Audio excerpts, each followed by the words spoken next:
आज आपण चना मसाला तयार करणार आहोत। चना मसाल्यासाठी आपण चणे रात्रभर पाण्यात भिजवून घेतले आहेत। आता ते भिजवलेले चणे आपण कुकरमधून शिजवून घेणार आहोत।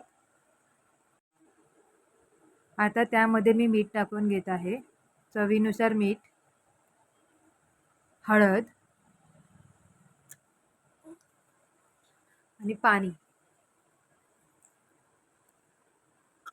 आता हे तिन्ही मिश्रण मी मिक्स करून घेत आहे।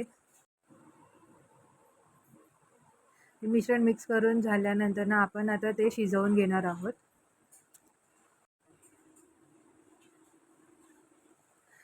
त्यानंतर त्यासाठी लागणार आपल्याला टोमॅटो, कांदा, कोथिंबीर, कढीपत्ता आणि लिंबू। कांदा टोमॅटो आता मी बारीक करून चिरून घेत आहे। त्यानंतर ना आपण कढईमध्ये तेल टाकणार आहोत। नंतर ना जिरं, मोहरी, कढीपत्ता, त्यानंतर ना बारीक कट केलेला कांदा। आता कांदा आपण थोडा शॅलो फ्राय होऊ देणार आहोत। कांदा लवकर शॅलो फ्राय होण्यासाठी आपण थोडंसं मीठ ॲड करणार आहोत।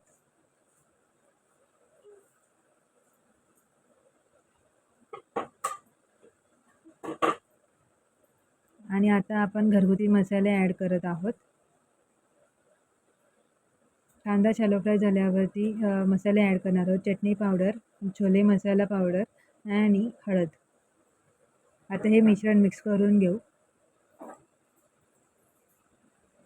आणि त्यामध्ये टमाटा टाकून आपण टमाटा थोडा वाफवून घेऊ।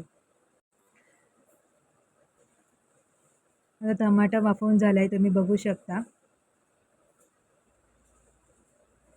आता त्यामध्ये आपण जे उकडलेले चणे आहेत ते ॲड करून घेऊ। आता आपण उकडलेले चणे ॲड करून घेऊ आणि मसाला चणे मिक्स करून घेऊ।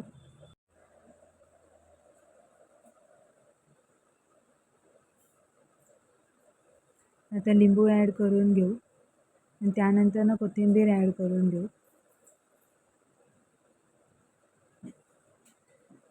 आता तुम्ही बघू शकता आपला चना मसाला तयार झालेला आहे। आता त्याला 5 मिनिटं वाफवून घेऊ। अशा प्रकारे आपला चना मसाला तयार झालेला आहे।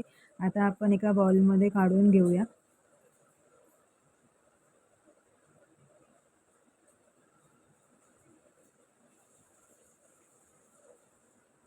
अशा प्रकारे आपला चना मसाला तयार झाला आहे। व्हिडिओ आवडल्यास लाईक करा, शेअर करा, सबस्क्राईब करा।